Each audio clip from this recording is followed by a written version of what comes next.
Major Jack Harlow stood with his hands clasped behind his back, watching through the observation deck as the alien ship docked with the Defiance.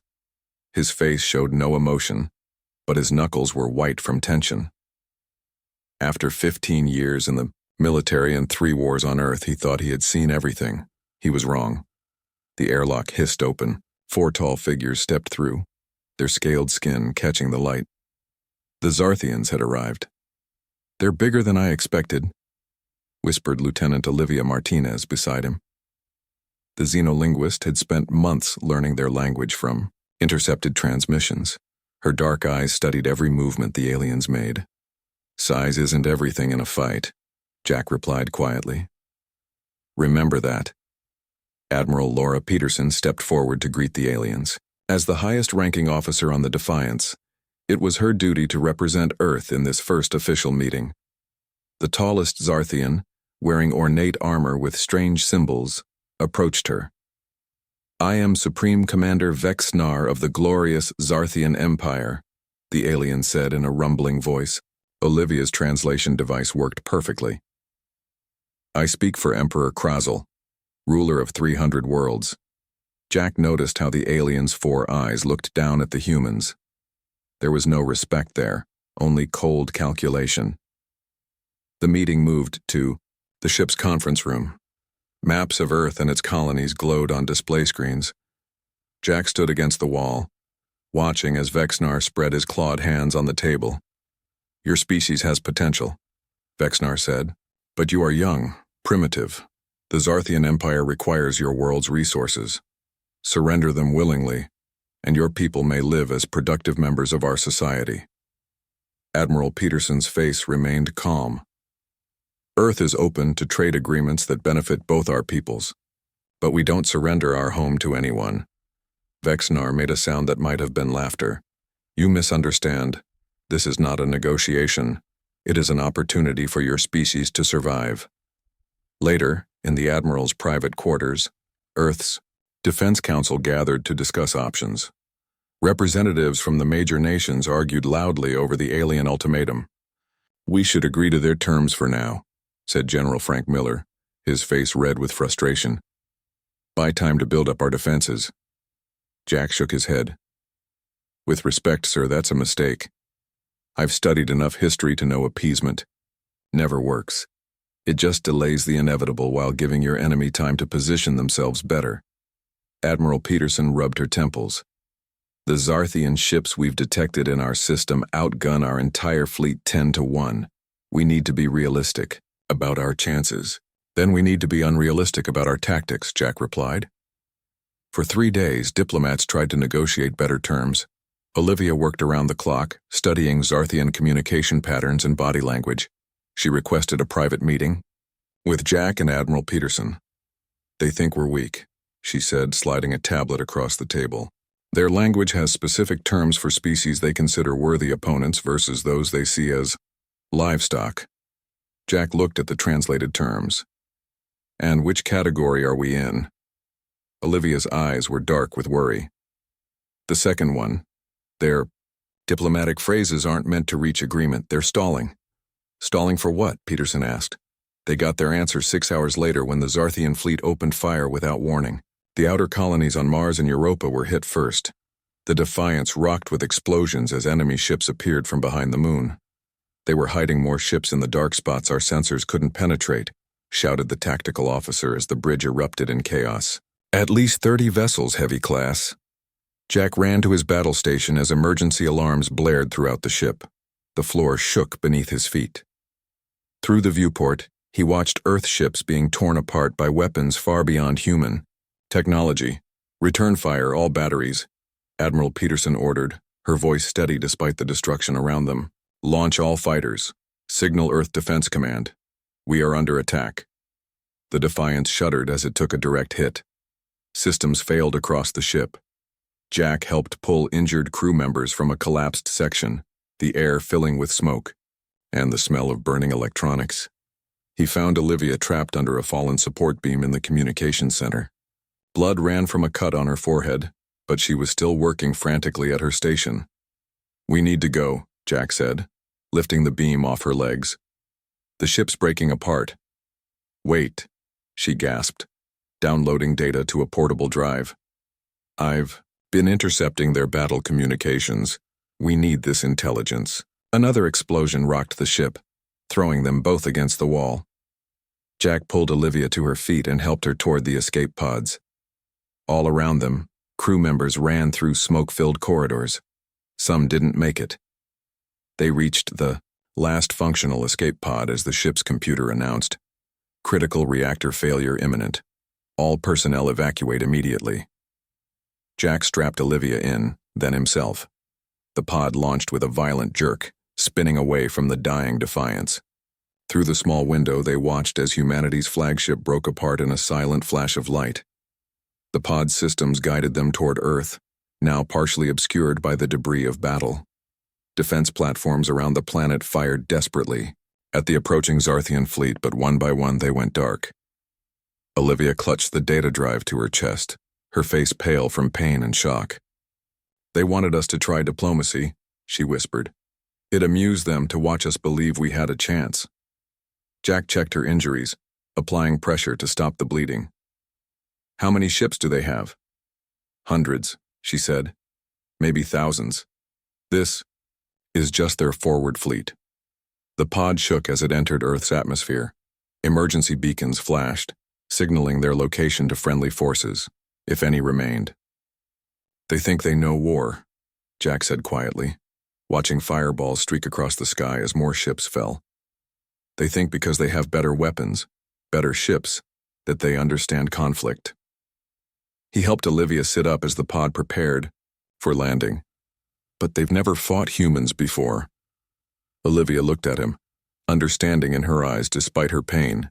They think we're soft. They have no idea what humans are capable of. The pod crashed into a field outside what remained of Denver. As Jack helped Olivia from the wreckage, they saw other survivors gathering, soldiers and civilians working. Together, already organizing, already planning. The first battle was lost. But the war had just begun. 6 months passed since the first Zarthian attack. Earth had changed. Cities lay in ruins. Smoke filled the skies over once beautiful landscapes. The aliens controlled Mars and the moons around Jupiter. Every week, they moved closer to Earth. Jack, Harlow looked at the map spread across the table in the underground bunker. Red markers showed Zarthian control. Blue showed the remaining human strongholds. There was too much red. They've taken the Pacific Defense Platform, Jack said, moving a red pin to another location. The other military leaders around the table looked grim. That gives them control of the western seaboard. Admiral Peterson, her face thinner now and lined with new wrinkles, nodded. What about the resistance cells on the occupied territories? A man stepped forward from the shadows. Captain Eric Daniels had once been the top operative in Earth's Special Forces.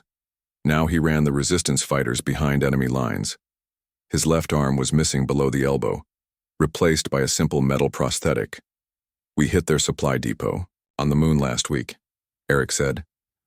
Took out enough fuel to ground at least 20 of their ships temporarily. He placed a small device on the table.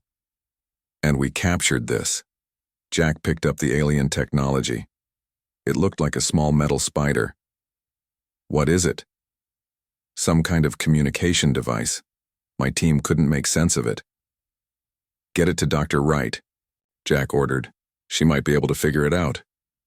The meeting ended, and Jack walked through the tunnels dug deep under the Rocky Mountains. People moved with purpose in the dim light. Some were soldiers, but many were civilians learning to fight. Children too young to remember a world without war played in makeshift classrooms. He found Olivia in the communications center. Since the E-Auto first attack, she had become the top expert on Zarthian language and behavior. Her leg, badly injured in their escape pod crash, had healed with a limp. Any news? Jack asked.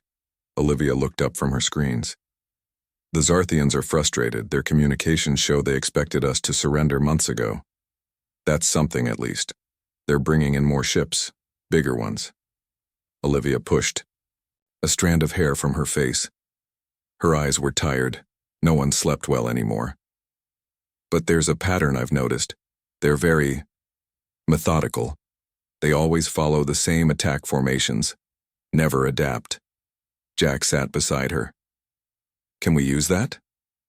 Maybe. I need more data. She paused. Jack, I need to get closer to their command ship. The scrambled signals we're picking up aren't enough. Before Jack could answer, an alarm sounded. Lights flashed red in the corridor. They ran to the main control room where Admiral Peterson was barking orders. Zarthian bombers approaching from the north, she said when she saw them. They found one of our smaller outposts. We're evacuating now. Screens showed the alien ships moving toward the mountains. Their strange curved hulls gleamed in the sunlight. Jack grabbed a radio. All units, move to escape tunnels. This is not a drill. I repeat, this is not a drill. People rushed through, the corridors carrying what they could. Jack helped an old man who had fallen. Olivia guided a group of children toward the deepest tunnels. The first explosions shook the mountain above them. Dust rained from the ceiling. Will the jammers hold? Jack asked Peterson as they monitored the evacuation. They should. As long as the power holds, they'll mask our heat signatures. The bunker shook again as more bombs fell. A support beam cracked. We need to move now, Peterson ordered. The emergency command center is prepped in location Delta. They grabbed the most important equipment and data. Jack took one last look at the map before rolling it up. So much red. 3 days later, the remaining leaders gathered at the new location, a former missile silo converted into a command center. Dr. Samantha Wright had joined them. The physicists' research facility had been destroyed weeks ago, forcing her team underground. Sam placed the alien device Eric had captured on the table. She had dark circles under her eyes. It's not just a communication tool, she explained. It's part of their neural network. The Zarthians link their ships and soldiers to a central command system. Is that useful to us? Jack asked. Sam smiled for the first time. Very.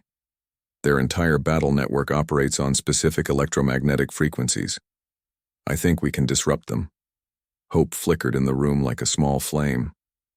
How long to develop? Something? Admiral Peterson asked. With the right materials, maybe 2 months. We're calling it Project Thunderclap. Jack looked at the group around him. They were tired, some wounded, all changed by war, but not broken. We need those materials, he said, and we need better intelligence on their command ship. Eric nodded. My teams can get the components. We've been raiding their supply lines for months. Olivia stepped forward. And I need to go with them next time. Get close enough to intercept. Clear communications. Jack started to object, but stopped himself. This was war. Everyone had to take risks. Make it happen, Peterson ordered. This is the first real advantage we've found.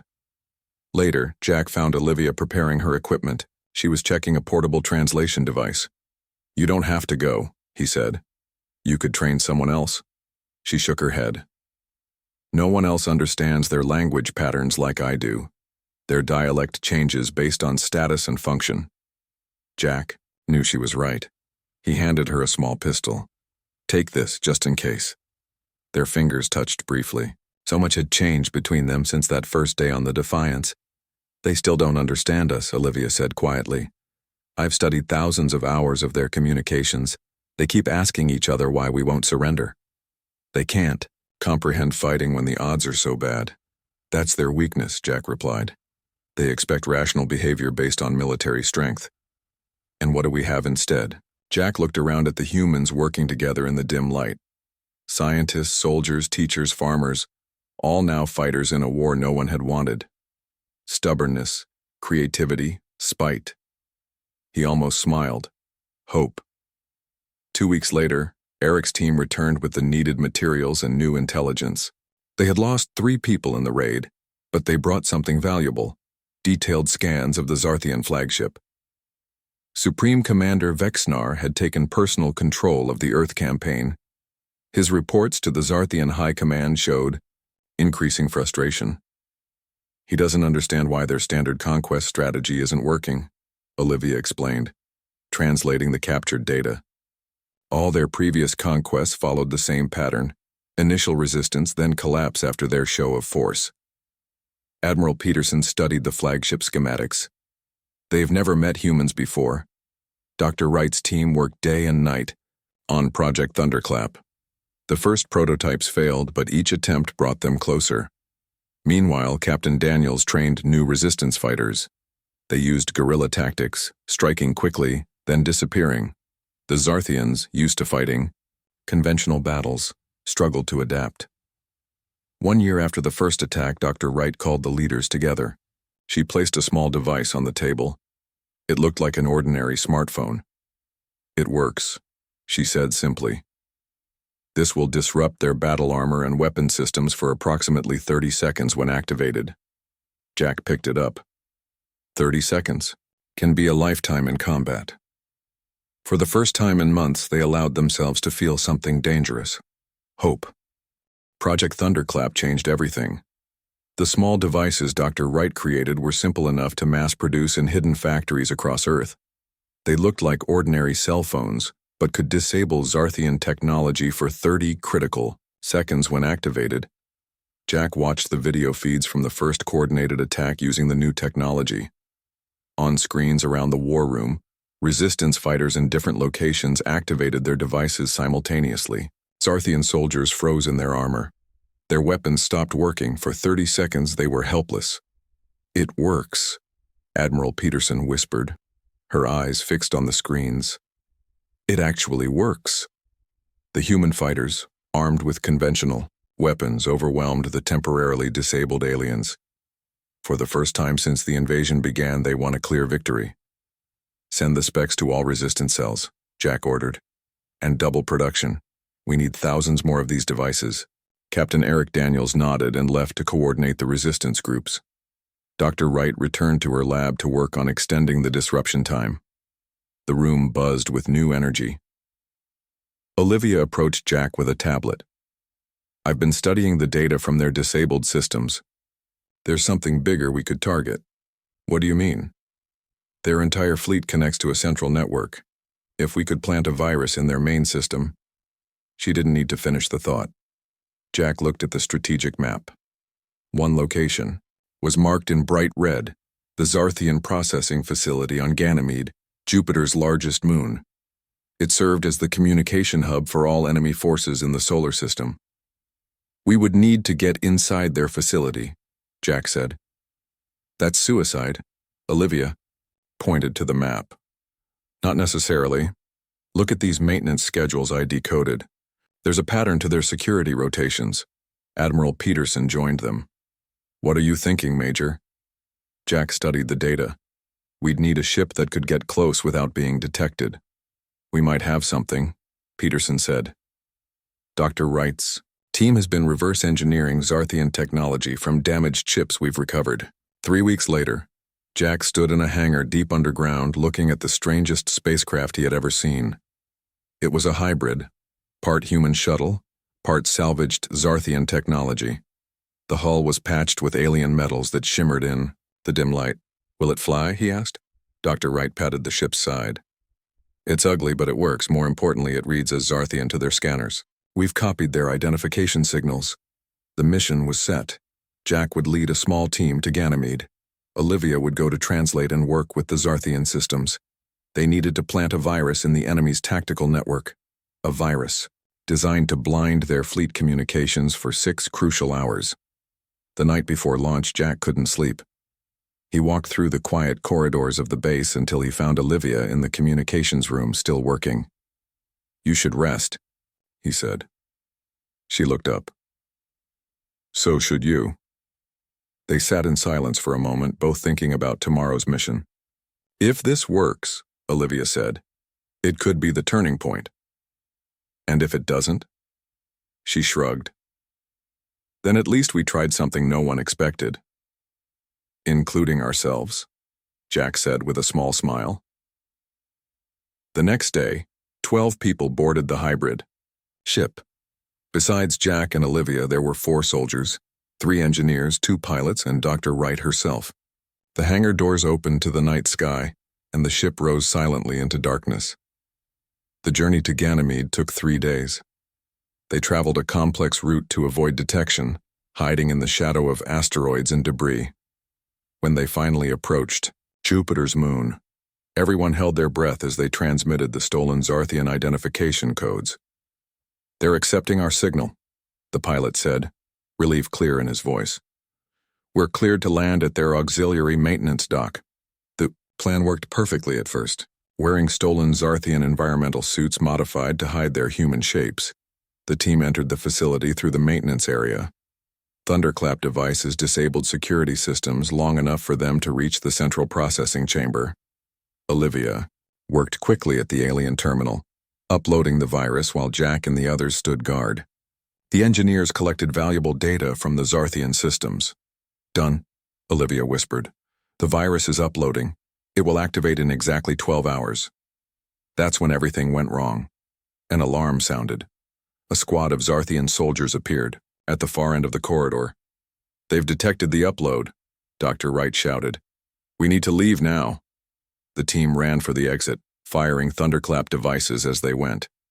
Jack ordered everyone toward the ship while he and 2 soldiers provided covering fire. Zarthian weapons blasted chunks from the walls around them. One of the soldiers fell, then another. Jack felt something burn across his shoulder but kept moving. When he reached the ship, only 8 of the original 12 were there. "We need to go," the pilot urged. "They're scrambling fighters." Jack looked back at the facility, thinking of the 2 soldiers who had fallen. "Did the virus upload completely?" he asked Olivia. She nodded, tears in her eyes. "It's done." The hybrid ship lifted off as Zarthian security forces flooded the landing area. Laser fire followed them into space. One engine took a hit, trailing smoke and sparks. "Can we make it back to Earth?" Jack asked the pilot. The man shook his head. "Not with this damage. But we can reach the resistance base on Europa if we're lucky." They weren't lucky. A Zarthian patrol spotted them near Europa.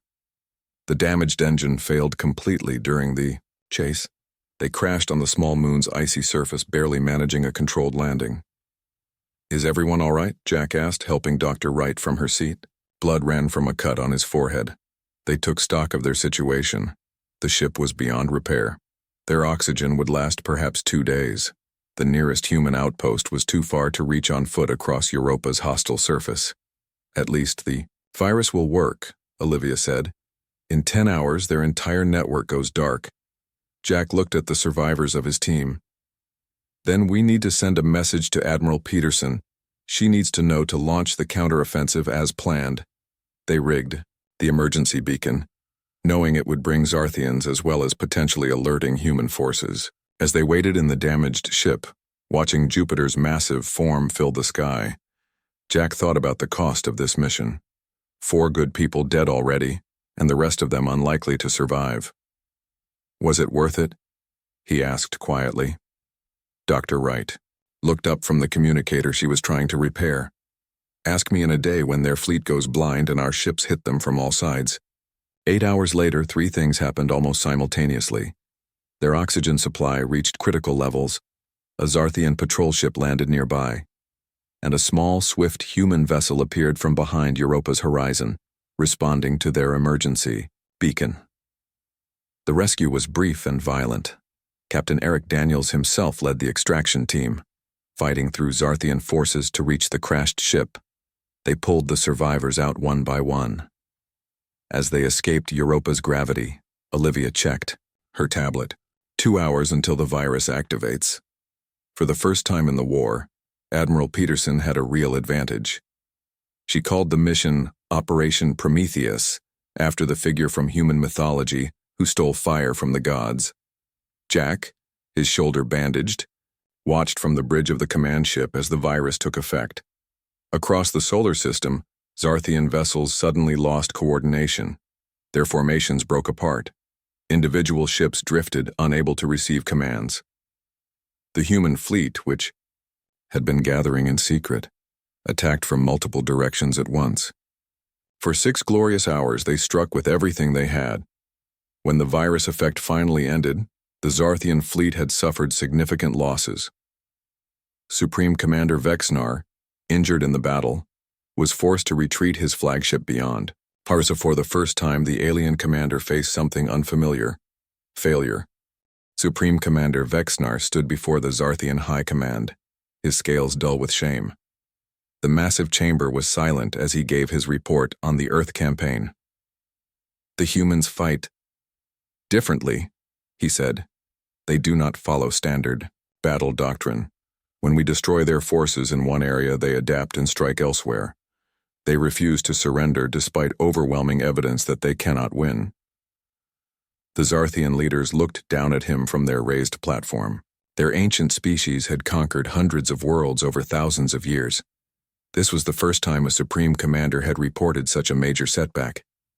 "You have failed," said the High Commander, his voice cold. "But the Empire does not fail. You will use the final option." Vexnar's 4 eyes widened. "The biological weapons?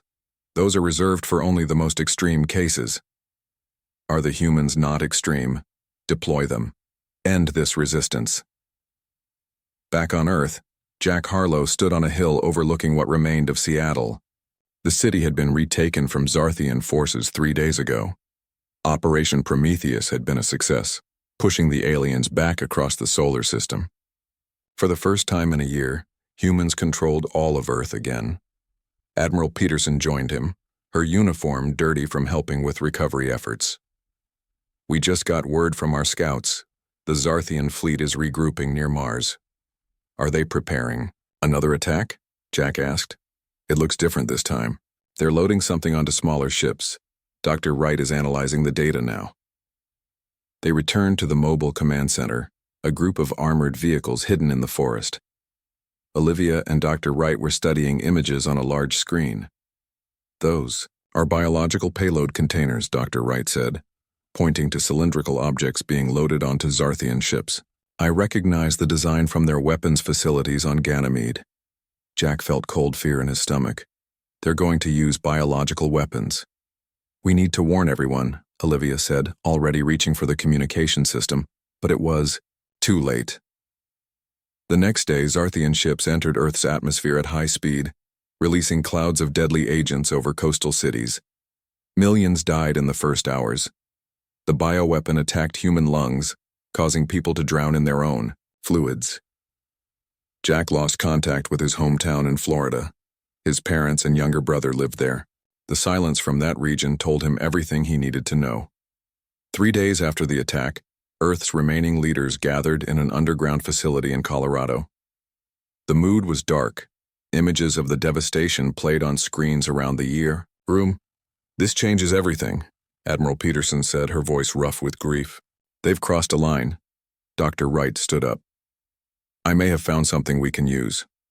All eyes turned to her.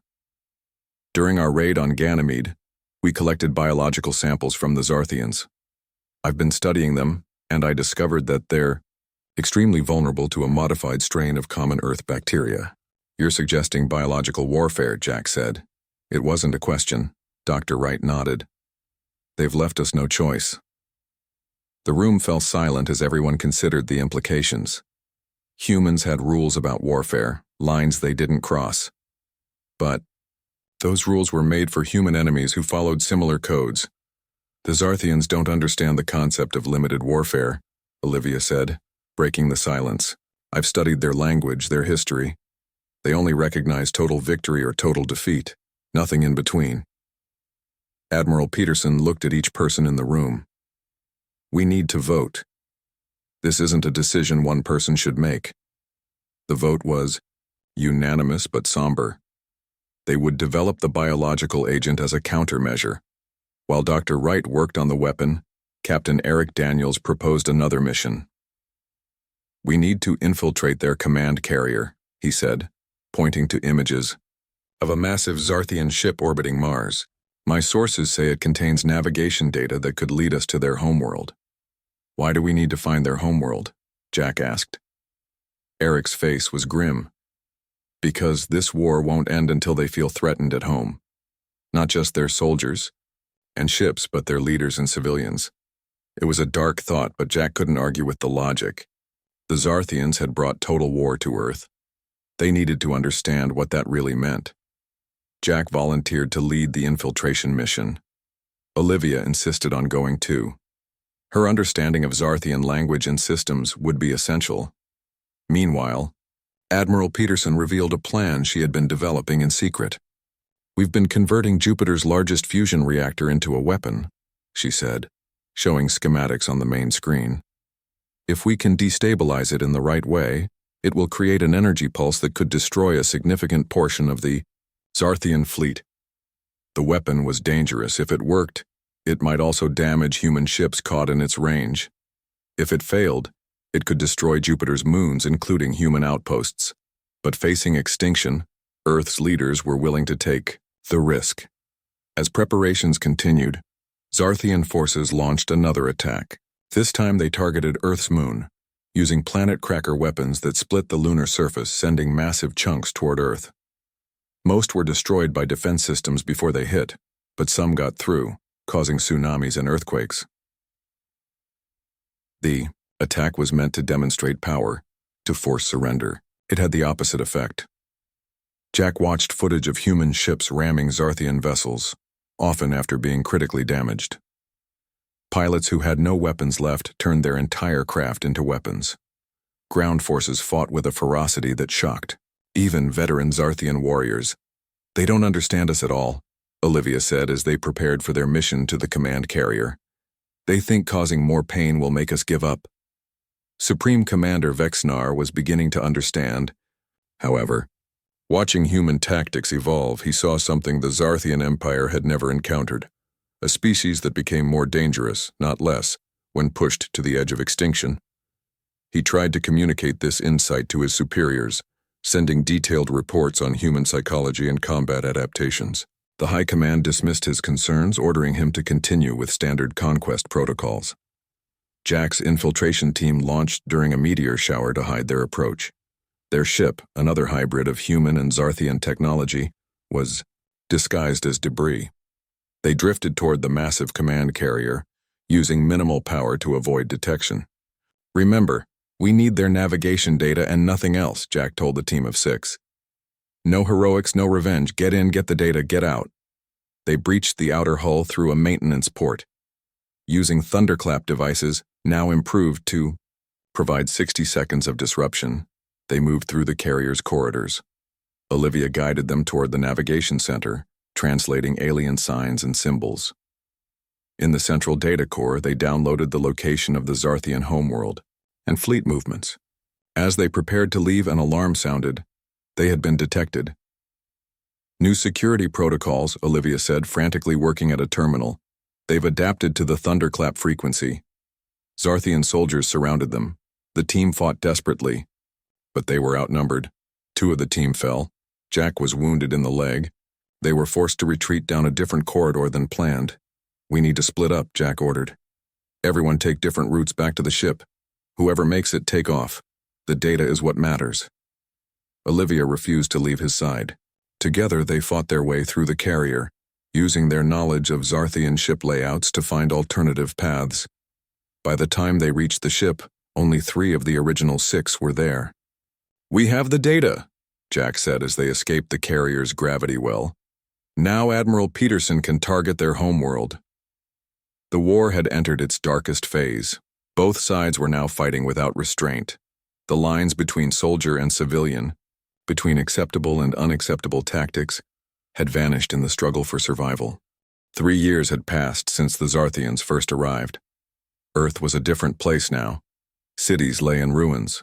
Forests had burned. Oceans were stained with the remains of battles. But humans still fought. Jack Harlow stood in the war room, looking at the final plans for humanity's last, desperate gamble. The mission had 3 parts, all happening at the same time. First, Dr. Wright's biological agent would be deployed against key Zarthian installations throughout the solar system. Second, Admiral Peterson would activate the Jupiter Spear, the massive weapon built from Jupiter's fusion reactor. And third, Captain Eric Daniels would lead a ground assault on the remaining Zarthian strongholds on Mars. But the most important mission would be led by Jack and Olivia. They would command a fleet of hybrid human Zarthian vessels on a strike against the alien homeworld itself. Not to destroy it, Jack explained to the gathered leaders. We're not like them. We just need to force a direct meeting with their high command. Admiral Peterson nodded. The navigation data you recovered gives us a clear path. It's risky but possible. What if they don't agree to meet? Someone asked. Olivia stepped forward. They will. I've studied their culture enough to know their leaders cannot ignore a direct challenge on their home territory. It would mean losing face before their people. The final preparations began. Earth threw everything it had left into this plan. Every factory built weapons. Every lab worked on improving shields and engines. Every person did their part, knowing this would either save humanity or be its last act of defiance. The night before, the mission launched. Jack found Olivia at the memorial wall. Thousands of names covered the surface, people lost in 3 years of brutal war. Do you think this will work? He asked. Olivia traced a name on the wall. I don't know, but I do know the Zarthians have never faced anything like what we're about to do. And what's that? Show them what humans are really capable of when everything we love is threatened. The next morning, the missions launched simultaneously. Captain Daniels led his forces toward Mars, beginning the ground assault. Dr. Wright's biological agent was released near Zarthian bases, carried by small, fast drones. And the Jupiter Spear powered up, drawing energy from the gas giant's stormy surface. Jack and Olivia boarded their command ship, leading a fleet of 50 vessels. Most were damaged. All were crewed by volunteers who knew they might never return. The fleet jumped into faster-than-light travel, using the Zarthian technology they had reverse-engineered. When they emerged near the Zarthian homeworld, alarms immediately sounded throughout the alien system. The human fleet had appeared where no enemy should ever be able to reach. They're scrambling defenses, reported the sensor officer. Hundreds of ships launching. Hold position, Jack ordered. Olivia, send the message. Olivia transmitted in perfect Zarthian language, demanding a direct audience with the Emperor. She included footage of Dr. Wright's biological agent spreading through Zarthian outposts, and the Jupiter Spear powering up. Tell them they have 1 hour to respond, Jack said. After that, we attack. The wait was tense. Zarthian ships surrounded them but didn't fire. The human vessels kept weapons ready, shields at maximum power. 58 minutes later, they received a response. The Emperor would meet with the human leaders in the sacred chamber. Jack and Olivia would be allowed to land with a small team. It could be a trap, warned Jack's second-in-command. Of course it's a trap, Jack replied. But it's also our only chance. They took a small shuttle to the surface of the Zarthian homeworld. The planet was beautiful in a strange way, with purple skies and towering crystal structures. Guards escorted them through the alien city to an enormous building that seemed to be made of living metal. Inside the sacred chamber, they found not only the Emperor, but the entire High Command. The alien leaders looked down at the humans from raised platforms, their scales shimmering in the dim light. Before anyone could speak, a side door opened. Supreme Commander Vexnar entered. His once proud posture was now bent, his scales dull. He had been disgraced for his failures on Earth. The human delegation, announced a Zarthian official, here to discuss terms. Jack stepped forward. Not to discuss, to deliver. Olivia translated as Jack laid out humanity's position. They showed the High Command real-time feeds from Mars, where Captain Daniels' forces were advancing despite heavy losses. They showed the biological agent spreading through Zarthian bases, causing panic among the alien troops. And they showed the Jupiter Spear, now fully charged and aimed at the Zarthian main fleet. You came to Earth thinking you knew war, Jack said, his voice firm. You thought your technology and numbers meant victory was certain. You were wrong. The Emperor spoke for the first time, his voice deeper than any other Zarthian. You cannot win. Even if you destroy this fleet, even if you kill many of our people with your biological weapon, the Empire has thousands more ships. Millions more soldiers.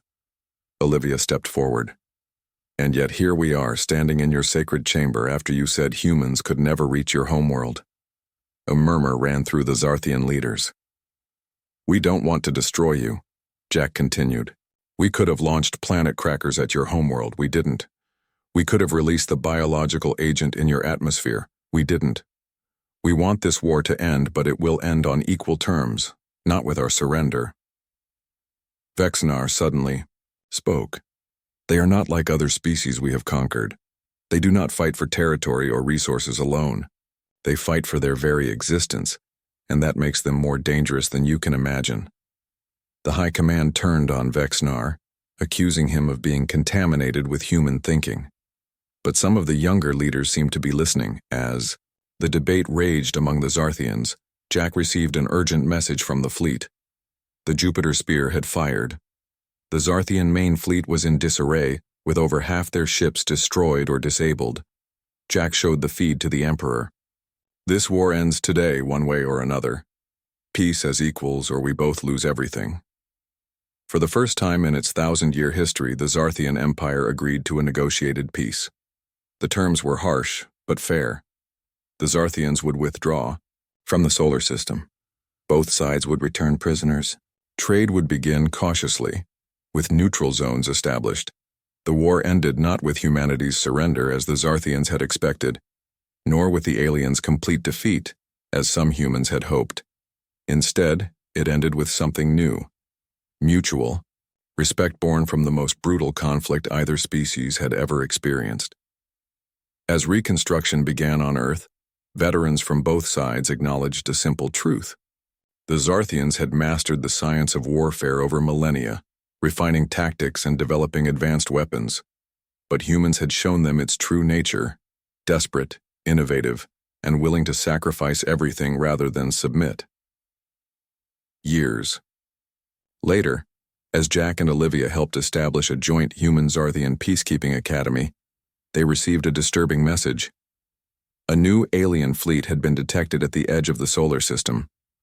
Another expansionist empire had noticed Earth's sudden rise to prominence. Jack exchanged a knowing look with Vexnar, who now served as an advisor to human defense forces. The former enemy understood what the newcomers would soon learn. If you think you know war, you haven't witnessed anything yet.